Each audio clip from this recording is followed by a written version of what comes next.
So there will be people that you lose doing business out of your living room, and you just have to be okay with it. There are pros and cons. Pros is you're not going to pay rent, you're not going to pay a lot of different bills, and that's fine, right? Depending how parking is, maybe you'll have the luxury of having people park there, right? Yeah. It's nothing wrong when you outgrow yourself out of that living room and then you move to a new place. You go to this barber now or whatever different place, right? You're listening to the Time Lash Artist Podcast. If you want to jumpstart your lash career, you can also watch Cosme's free lash training at www.fulltimelashartist.com. Let's grow.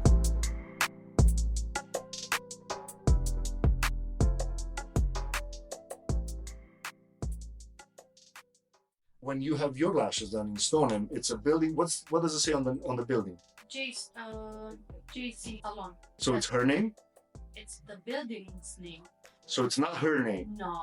So see, because we were thinking about renting a space, renting a bed to a girl here. She has a lot of students, and then some students ask, "Hey, Cosmina, do you ever hire?" And I'm not a big fan of hiring a lash artist as a W-2 employee, because now it's my name on it. No. Yeah. How does that work? Yeah. Yeah, you just hire them, and then depending on what do you offer them, do you offer them an hourly rate, meaning, hey, you get paid $20 by, maybe you have one day that she's just sitting around. You have to understand that you're gonna have to pay her $20 regardless if she's sitting around. But if the moment to hire somebody is when your calendar is fully booked and you're not able to add another customer to your calendar. Now you have two ways to go about it. One, if you like employees, you hire somebody to take some of the volume out of your plate. Two, what do you think? Sorry. Come in here and mess your game. And two, you raise your prices with 20%. Okay. You're going to lose 10% of the customers because some of them they're not going to be able to pay. But because you raise your prices with 20%, it's going to make the profit back. So you're not losing anything. Yeah. You actually lose a couple hours in your calendar by doing less work, more money. Yeah. Exactly. So you don't hire before your calendar is fully booked. Up until that point, you just don't think of hiring at all. Yeah. It just makes no sense. Logic, financially, makes no sense to hire somebody because if you don't have enough customers, how are you going to give the other person, right? Now, if you have the luxury to, let's say, maybe you own a commercial space or you, I don't know, you do something like that. And I said, she had different age brackets, different people. And I said, who's the ideal customer? So in her case, her name is Jennifer. She's 45 years old and she lives in Winchester. She makes over $75,000 a year, and probably she works in banking or some type of money. So where is Jennifer hanging out? So always, it's funny when I mention names, but you really want to put a name and a face on the person, because now you'll start to understand. This is really advanced marketing stuff. That's thinking ahead. Think, where are these people hanging out? What events? What type of, what do they like? Do they watch movies, or they listen to music, or they listen to podcasts? Do they party all the weekends, or they try to work on themselves and listen to motivational, right? Like, you're going to start to understand a lot more after people start coming in, and you're going to connect with them. And it's 2 hours, 3 hours staying there. You're going to slowly, after a couple of weeks, you're going to slowly learn a lot more about themselves and see what they do. So a lot of people that come to, because they're some business owners, some employees as well, but again, they have to make decent amount of money to afford the service. So think about that when you, of course, not in the first person that you charge for. But after 10, in my opinion, that would be a sweet number to understand, are these 10 people my ideal customers? And you're probably going to say no, but hopefully 40-50% of them are. Yeah. So then based on those 40-50%, you're going to start building your referral program. So you're going to tell them, hey, by the way, in case you have a friend, don't forget I have this referral program. I'll give you $25. Because we're going back to this. When you start advertising, let's say you start on Instagram because it's the easiest and fastest way to get something going. Like, you can boost it, have $10 a day. Now, is it boost a post the most ideal way to do it? No, but it's better than nothing. Instead of trying to take so many online courses to learn how to do it because Instagram is owned by Facebook and it's a different platform. So the easiest way is just to get one thing going, right? Because Facebook and Instagram are connected together. When you create your Instagram account or Google page, you also want to have a Facebook business page. Okay. Why? because you don't do twice the work. You only set it up and then you integrate it with Instagram. And every time when you post something, you just select share on Facebook too. Okay. And it automatically shares. Now, when you create your customer persona and you who's the ideal customer you want to serve all the time, if her name is also Jennifer and she's 45 years old, most likely she's going to spend her time in a lot of Facebook groups. That's why I said Facebook. Right? So that's why you cannot be thinking about marketing with a sentiment like, I hate Facebook, I don't post. I know. It doesn't matter what you like. It matters what the customer, it matters where Jennifer is spending her time. So that's how you have to think about it. What's in it for them? Well, I'm showing the advertising, the post, the ad with the right offer where she is hanging out today, right? So that's how you have to think, what's in it for her? Well, she's already on Facebook. Let me just put it out there. But at the same time, advertising and traffic and all of this, it's all about testing. So until you test, you're not going to know if it works or not.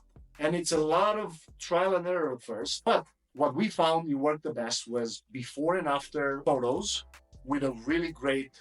Testimonial? No, so that would be the second one. So first one would be before and after, and that really goes after the main audience, the people that have never had a lash So before. true. Yeah, because you show before and after. That's so true. That's With exactly. anything, before and after, facial, before and after. It's so true. And you can use canva.com. You can write that down. It's a free tool that you can do anything from your business cards, design. And Yep. YouTube, you can use that for YouTube, right? Yeah, YouTube thumbnails. Now you can even edit videos. I don't necessarily recommend that for editing That's what I would use it for years ago. videos. Oh, it's just, in my opinion, there are a lot easier tools than that for videos, but it's not wrong. I'm talking about years ago. Whatever you can. Now there's so much advanced things out there.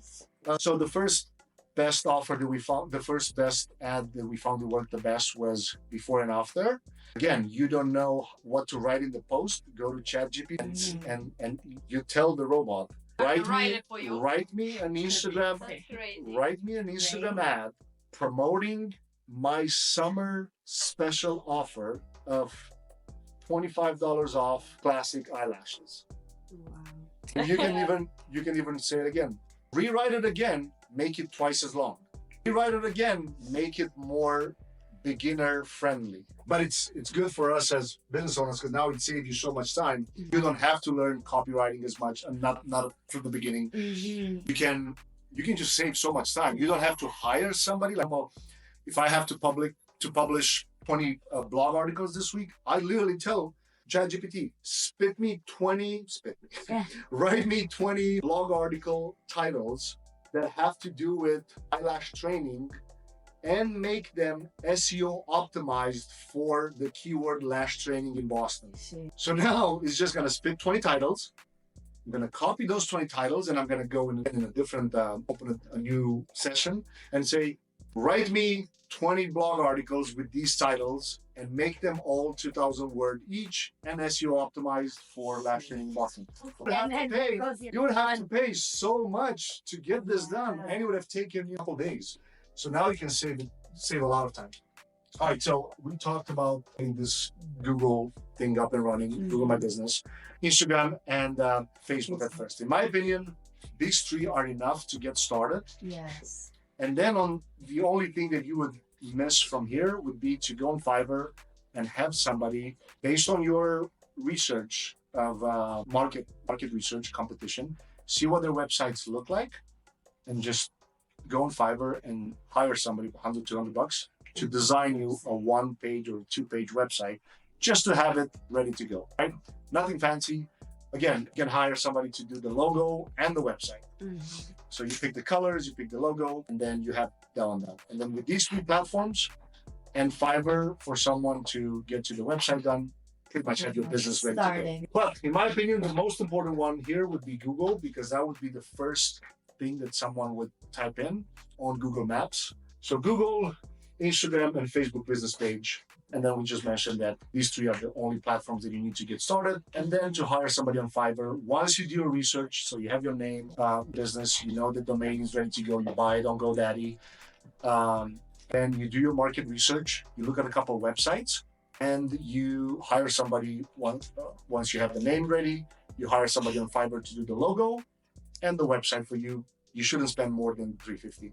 Oh, really? Yeah. That's like what lashes when you're Um, when you're good at it. Yeah, so let's fast forward a little bit. You start taking a couple paid customers, and the way to go is now you have to start using some ads. In order to, in my opinion, the best way to start is to have at least 9 posts on your Instagram page, Okay. and at the same time, it's faithful. And we can make a whole new Instagram page, of course. In my opinion, you should. Yeah, I don't want to mix personal with. Yeah, you can still have your name, or at least the first name in there. Like if you look at Cosmina's page. Lash Trainer Pro. Yeah, for lash training. Oh, the for training. lashes, we have a limit lashes. Oh, I didn't see that one. I have 3. The one that you follow me is the one that I training.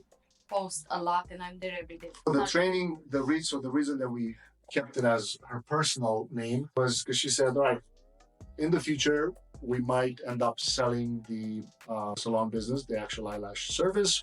We might sell the lash product line because that's its own business. But the training, she said, no, I want to do trainings forever, at least at this point in time, or maybe online courses or whatever. So I want to be known for that. So think about that for the future. You can, at first, no, you still used your name, even at the beginning for lashes. We only started Limit Lashes a year ago, the actual salon page. So she started as even using her name as the lash artist. Because why? Even on Instagram, even though it's not, so search engine still works on any platform. So we had Cosmina Lash Artist instead of now Lash Trainer. Well, just your name. Literally. You were like the No, only you person want to use in Massachusetts. What's Cosmina? you want to use Lash Artist even in the name. Now because of verification, we had to remove it. But I know what she's doing, like what specializes in. That's why. no, for search engine Oh, purposes. If someone eventually, we had, I don't know, 1 or 2 students in these years, they said, no, I actually typed in lash trainer or lash training on Instagram and you popped up.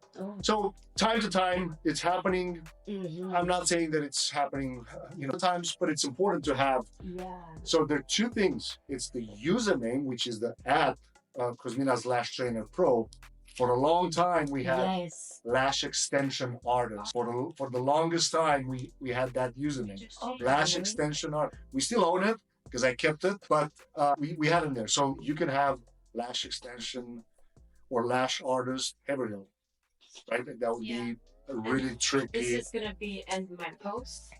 No, this is just the Your username. Lash Artist Haverhill. Then you have the name, which is your name, and then Lash Artist, right? And then in the bio, you should populate it with salon in Haverhill, Mass. And then even having the full address in the bio. If you got a passion for lashes, let me see it. It's time to level up. If you need me to, I'll teach you my 6-figure secret. Better believe it, cause I believe in you. You're listening to the Full-Time Lash Artist Podcast. If you want to jumpstart your lash career, you can also watch Cosme's free lash training at www.fulltimelashartist.com. Let's grow.